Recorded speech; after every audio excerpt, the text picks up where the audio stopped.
একটি কাল্পনিক মন্দিরের গল্প নিচে তুলে ধরা হল। এই গল্পটি ইতিহাস, লোককথা এবং অলৌকিকতার মিশেলে তৈরি।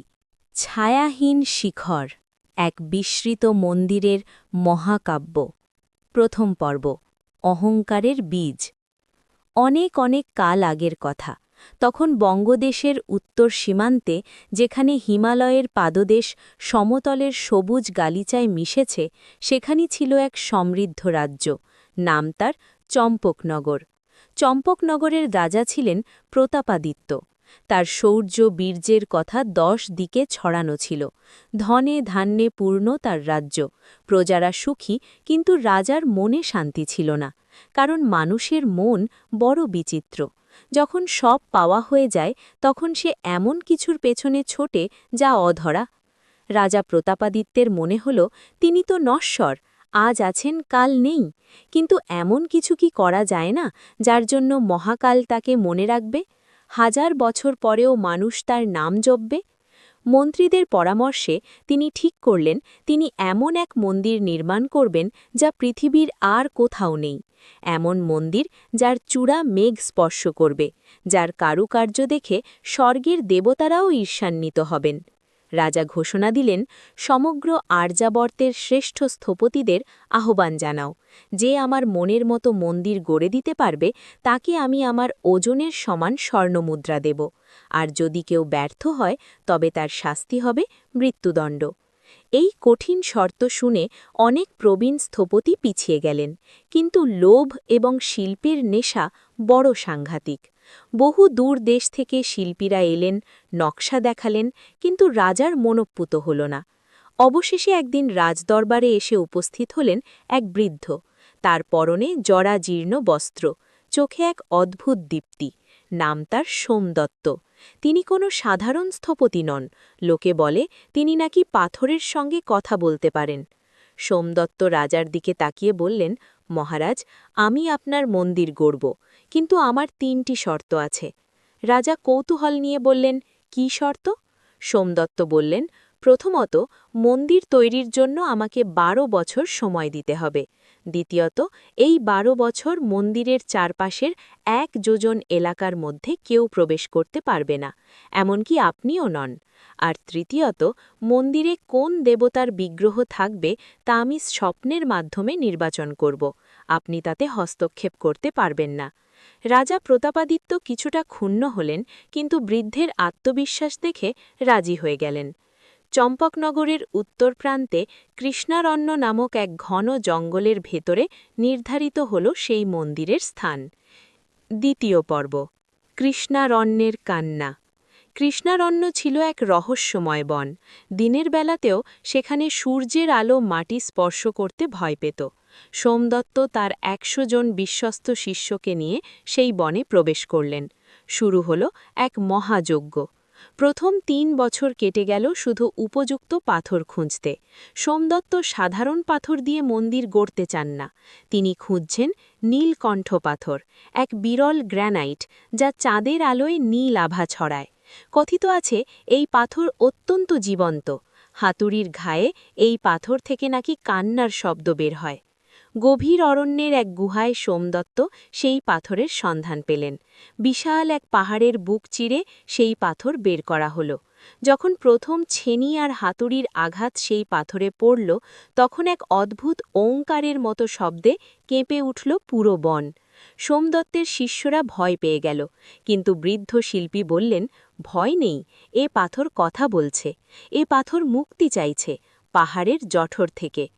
পরের 4 বছর কাটল মন্দিরের ভিত্তি স্থাপনে। মাটির নিচে 7 তলা সমান গভীর ভিত্তি দেওয়া হল, যাতে ভূমিকম্প বা মহাপ্রলয়ও এই মন্দিরকে নাড়াতে না পারে। সোমদত্ত নিজের হাতে প্রত্যেকটি নকশা আঁকতেন।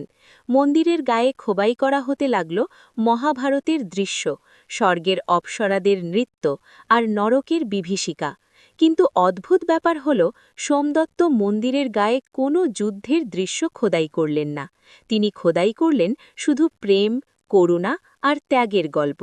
7ম বছরে এক অদ্ভুত ঘটনা ঘটল। রাজ্যে অনাবৃষ্টি দেখা দিল। চম্পকনগরের নদী নালা শুকিয়ে কাঠ, প্রজারা হাহাকার করতে লাগল। রাজা অধৈর্য হয়ে উঠলেন। তিনি ভাবলেন, এই মন্দির হয়তো অভিশপ্ত। তিনি চুক্তি ভঙ্গ করে মন্দির দেখতে চাইলেন। কিন্তু সোমদত্ত খবর পাঠালেন, মহারাজ, ধৈর্য ধরুন। অসমাপ্ত মন্দির দেখলে দেবতার রোষ আপনার বংশ ধ্বংস করবে। রাজা ভয়ে পিছিয়ে এলেন। তৃতীয় পর্ব, অদৃশ্য দেবতা। 10ম বছর মন্দিরের কাঠামো দাঁড়িয়ে গেছে। এটি ছিল এক বিস্ময়কর স্থাপত্য। মন্দিরের কোনো ছায়া মাটিতে পড়ত না।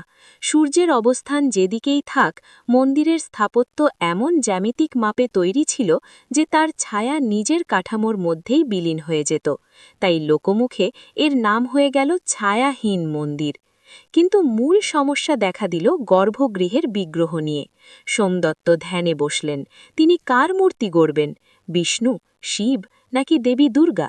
ধ্যানের গভীরে তিনি এক দেবীর দর্শন পেলেন। সেই দেবী কোনো অলঙ্কার পরিহিতা নন, তার হাতে কোনো অস্ত্র নেই, তার চোখ দুটি বন্ধ, কিন্তু সেই বন্ধ চোখ থেকে গড়িয়ে পড়ছে এক ফোঁটা অশ্রু। তিনি করুণাময়ী, জগতের সমস্ত দুঃখ নিজের মধ্যে ধারণ করে যিনি বসে আছেন। সোমদত্ত ঠিক করলেন, তিনি এই অশ্রুমুখী দেবীর মূর্তি গড়বেন। তিনি কালো কোষ্টি পাথর দিয়ে মূর্তি গড়া শুরু করলেন। 1 বছর ধরে তিনি শুধু দেবীর মুখমণ্ডল খোদাই করলেন। সেই মুখে এমন এক মায়া ফুটে উঠল যে তার শিষ্যরা সেই মূর্তির দিকে তাকালে অঝরে কাঁদতে শুরু করত। এ কান্না দুঃখের নয়, এ কান্না এক অদ্ভুত প্রশান্তির। 12 বছর পূর্ণ হতে চলল। মন্দির প্রায় সম্পূর্ণ, শুধু বিগ্রহের চক্ষুদান বাকি, অর্থাৎ চোখের মণি আঁকা বাকি। সোমদত্ত ঘোষণা করলেন, আগামী অমাবস্যায় তিনি চক্ষুদান করবেন এবং পরের দিন পূর্ণিমায় রাজা মন্দির উদ্বোধন করবেন। চতুর্থ পর্ব, বিশ্বাসঘাতকতা ও অভিশাপ। রাজা প্রতাপাদিত্য আর তর সইতে পারছিলেন না। 12 বছর অনেক দীর্ঘ সময়। তাছাড়া তার মনে এক নতুন শঙ্কা জেগেছিল। সোমদত্ত যদি এর চেয়েও সুন্দর মন্দির অন্য কোনো রাজার জন্য বানিয়ে দেন? এই চিন্তায় রাজার ঘুম হারাম হয়ে গেল। মন্ত্রীদের কুপরামর্শে রাজা এক জঘন্য সিদ্ধান্ত নিলেন। অমাবস্যার রাতে যখন সোমদত্ত এক মনে দেবীর শেষ তুলির টান দিচ্ছিলেন, তখন রাজার সৈন্যরা নিঃশব্দে মন্দিরে প্রবেশ করল। সোমদত্ত তখনও জানেন না বাইরে কী ঘটছে। তিনি কম্পিত হাতে দেবীর চোখের শেষ আঁচড়টি দিলেন। সাথে সাথে যেন মন্দিরের গর্ভগৃহ এক দিব্য জ্যোতিতে আলোকিত হয়ে উঠল। মনে হল পাথরের দেবী যেন শ্বাস নিতে শুরু করেছেন। ঠিক সেই মুহূর্তেই সৈন্যরা গর্ভগৃহে ঝুঁকে সোমদত্তকে ঘিরে ফেলল। সেনাপতি করজোড়ে বলল, ক্ষমা করবেন আচার্য, রাজার আদেশ এই মন্দিরই হবে আপনার শেষ সৃষ্টি। আপনি যাতে আর কোথাও এমন মন্দির গড়তে না পারেন, তাই আপনার ডান হাতটি কেটে নেওয়ার আদেশ হয়েছে। সোমদত্ত শান্ত চোখে তাকালেন। তিনি বিচলিত হলেন না। তিনি শুধু একবার তার সৃষ্ট দেবীর দিকে তাকালেন, তারপর দীর্ঘশ্বাস ফেলে বললেন, রাজা আমার হাত কেটে নিতে পারেন, কিন্তু আমার সৃষ্টিকে কি তিনি ধারণ করতে পারবেন? যে মন্দির অহংকার দিয়ে শুরু হয় আর রক্ত দিয়ে শেষ হয়, সেই মন্দিরে দেবতা বাস করেন না। সৈনিকরা সোমদত্তের ডান হাত কেটে নিল। যন্ত্রণায় বৃদ্ধ শিল্পী মাটিতে লুটিয়ে পড়লেন। তার কাটা হাত থেকে রক্ত ছিটকে গিয়ে পড়ল দেবীর মূর্তির পায়ের কাছে। আশ্চর্যের বিষয়, সেই রক্ত কালো কোষ্টি পাথরে শুষে গেল, আর দেবীর বন্ধ চোখের নিচ দিয়ে গড়িয়ে পড়া পাথরের অশ্রুবিন্দুটি হঠাৎ টকটকে লাল হয়ে গেল। সোমদত্ত সেই রাতে রক্তক্ষরণে মারা যাননি, কিন্তু তিনি অদৃশ্য হয়ে গেলেন। কেউ বলে তিনি জঙ্গলে হারিয়ে গেছেন, কেউ বলে দেবী তাকে নিজের মধ্যে লীন করে নিয়েছেন। পঞ্চম পর্ব, উদ্বোধনের সকাল। পরের দিন পূর্ণিমা। রাজা মহা সমারোহে মন্দির উদ্বোধন করতে এলেন। হাজার হাজার প্রজা, পুরোহিত, বাদ্যযন্ত্রের আওয়াজে কৃষ্ণারণ্য মুখরিত হল। রাজা যখন মন্দিরের প্রধান ফট দিয়ে প্রবেশ করলেন, তিনি বিস্ময়ে হতবাক হয়ে গেলেন। এত সুন্দর স্থাপত্য তিনি জীবনে দেখেননি। প্রতিটি স্তম্ভ যেন কথা বলছে। কিন্তু যখন তিনি গর্ভগৃহে প্রবেশ করলেন, এক হাড় হিম করা বাতাস তাকে স্পর্শ করল। তিনি দেখলেন দেবীর মূর্তি অপূর্ব, কিন্তু বড় বিষণ্ণ, আর দেবীর পায়ের কাছে এক ফোঁটা তাজা রক্ত। পুরোহিতরা মন্ত্র পাঠ করতে চাইলেন, কিন্তু কোনো শব্দ তাদের কণ্ঠ দিয়ে বের হল না। হঠাৎ মন্দিরের বিশাল ঘণ্টাটি যা বাজানোর জন্য 10 জন মানুষের প্রয়োজন সেটি আপনা থেকেই বেজে উঠল, ঢং ঢং ঢং। সেই শব্দের তীব্রতা এত বেশি ছিল যে মন্দিরের বাইরের পাখিরা মরে মাটিতে পড়ে গেল। রাজা কানে হাত দিয়ে বসে পড়লেন। মনে হল স্বয়ং মহাকাল এই ঘণ্টার মাধ্যমে তার মৃত্যুদণ্ড ঘোষণা করছেন। সেই দিন বিকেলেই আকাশ কালো করে মেঘ এলো। এমন ঝড় উঠল যা চম্পকনগর কোনোদিন দেখেনি। ভূমিকম্পে মাটি ফাটতে শুরু করল। রাজা প্রাসাদে ফিরে যাওয়ার সময় দেখলেন তার স্বপ্নের মন্দির, যা তিনি অমর হওয়ার জন্য বানিয়েছিলেন, তা ধীরে ধীরে মাটির নিচে দেবে যাচ্ছে। প্রজারা পালাতে শুরু করল। রাজা প্রতাপাদিত্য তার প্রাসাদের ছাদ থেকে দেখলেন কৃষ্ণারন্দির সেই বিশাল মন্দিরটি যেন এক বিশাল ক্ষুধার্ত দানবের মতো মাটি গিলে খাচ্ছে। 12 বছরের শ্রম, কোটি মুদ্রার ব্যয় আর একজন